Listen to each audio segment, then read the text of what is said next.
Bueno, y por último vamos a ver los modelos de evaluación directa, que dentro de ellos se encuentran las trampas de escorrentía o los clavos de erosión.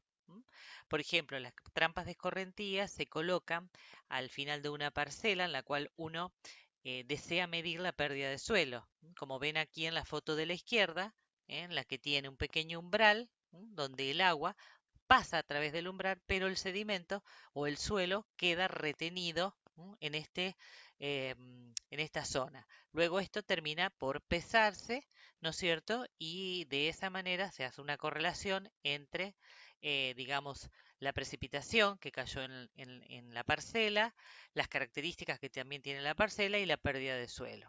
Aquí tenemos lo que se denomina clavo de erosión. Los clavos de erosión son una especie de varilla que se introducen en el suelo y lo que hacen es de tratar de determinar, después que sucede una lluvia intensa, cuál es el suelo que se ha perdido.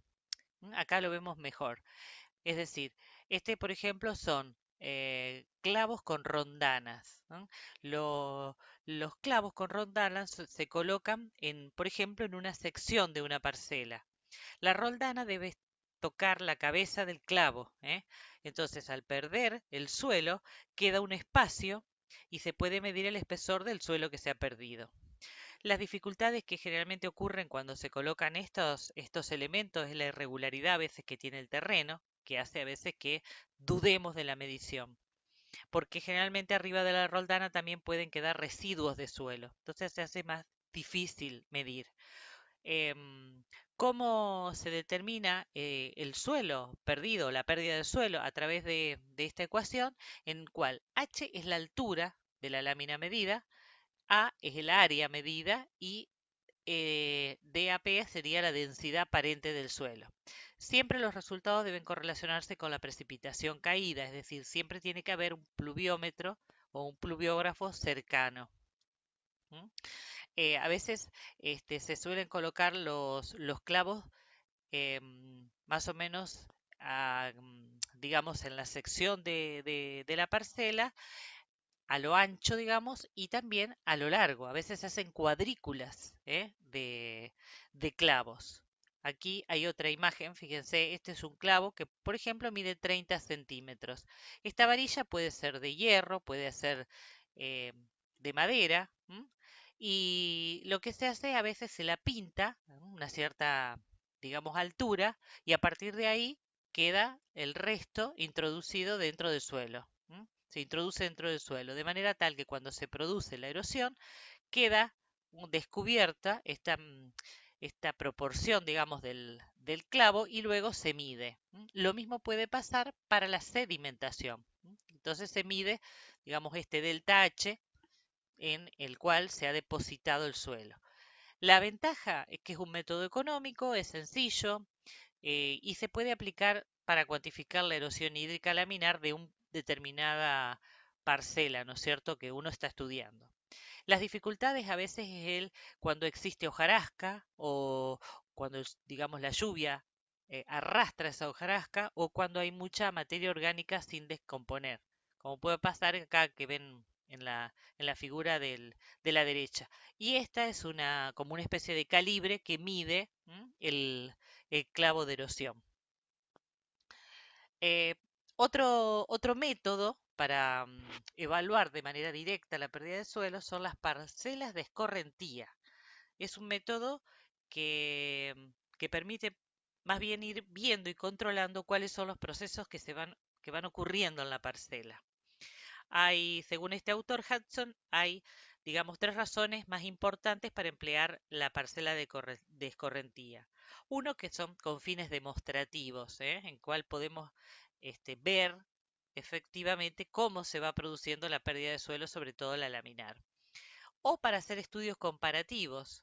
Yo tengo una parcela que tiene suelo desnudo, otra parcela que tiene un cultivo determinado, en otra se hacen distintas prácticas de conservación y de esa manera se pueden determinar para las tres parcelas, por ejemplo, o los estudios comparativos de cuáles son las pérdidas de suelo.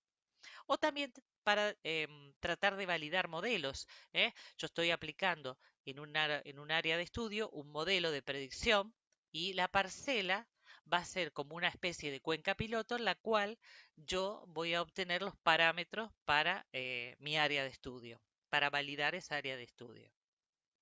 Aquí tenemos una imagen de la construcción de una parcela. Siempre tiene que haber, como le digo, un pluviógrafo o un pluviómetro, cual voy a medir la precipitación. La parcela a su alrededor tiene que tener un canal colector. Esta va a ser el área experimental. Tiene un canal de evacuación y una serie de recipientes colectores. Esos recipientes no van a no van a colectar toda la escorrentía que produzca la precipitación, sino que va a ser una parte de ella, con lo cual luego habrá que multiplicar, ¿no es cierto?, para obtener el valor de la pérdida de suelo total. ¿Qué es lo que van a colectar estos recipientes? Van a colectar agua y sedimento, o agua y suelo. Entonces, muchas veces el agua se la lleva a laboratorios químicos y se la analiza porque también existe pérdidas de nutrientes. ¿M? O en el caso de que se haga, digamos, alguna, eh, digamos, práctica de manejo con alguna aplicación de algún fertilizante, también se puede ver cuánto fertilizante se va perdiendo con la precipitación. Y todo lo que es el suelo que queda remanente se lleva secado y luego se pesa. Y así se puede obtener o se correlaciona el área de esta parcela, la precipitación y la pérdida de suelo. Acá vemos un ejemplo de estas parcelas de escorrentía. Esta, por ejemplo, son parcelas del INTA, en el cual, como les decía, aquí tengo un suelo desnudo, aquí tengo un suelo con un determinado tipo de cultivo, acá parece que fuera maíz, y aquí tengo los recipientes que colectan la escorrentía y el suelo perdido. Aquí también este es otro ejemplo también de parcelas de escorrentía. En general, las dimensiones que recomienda el USDA, que es el Servicio de Conservación de Suelos de Estados Unidos, es que las parcelas tengan 22 metros de largo, que sea a favor de la pendiente, y más o menos 1,8 metros de ancho con una inclinación del 9%. Recuerden que más o menos están las parcelas que utilizó Wishmeyer-Smith para obtener el coeficiente K, el coeficiente de erodabilidad del suelo o erosionabilidad del suelo. Por último, vamos a ver, así para que más o menos conozcan, lo que son los simuladores de lluvia, que muchas veces se utilizan para determinar la capacidad de infiltración del suelo. Recuerden que eso es muy importante en el tema de erosión, porque cuando la intensidad de la precipitación supera la capacidad de infiltración, es cuando nosotros tenemos el desprendimiento de las partículas y el avance del frente erosivo. Entonces, aquí vemos un simulador de lluvia a la izquierda digamos, en un suelo que todavía no tiene ningún tipo de cultivo y aquí tenemos, por ejemplo, con maíz. Entonces, lo que se puede ver o se ha podido llegar es que en general en aquellos suelos que tienen una muy buena estructura, están bien estructurados, que no tienen ningún tipo de problemas físicos, la capacidad de infiltración promedio alcanza los 26 milímetros por hora, que es bastante importante en relación a la intensidad de las precipitaciones. Mientras que aquellos suelos que sus estructuras tienen algunos problemas, eh, incluso que hay partículas que pueden ir incorporándose digamos, cambiar la estructura del suelo, la capacidad de infiltración disminuye y los valores oscilan entre 7 y 11 milímetros por hora. Siempre es sumamente importante el efecto que tiene en la pérdida de suelo la cobertura vegetal. ¿Por qué? Porque las raíces arraigan el suelo y evitan que se vayan desprendiendo, ¿no es cierto? Y se vayan hacia aguas abajo. Es importante también tener un suelo bien estructurado, ¿eh?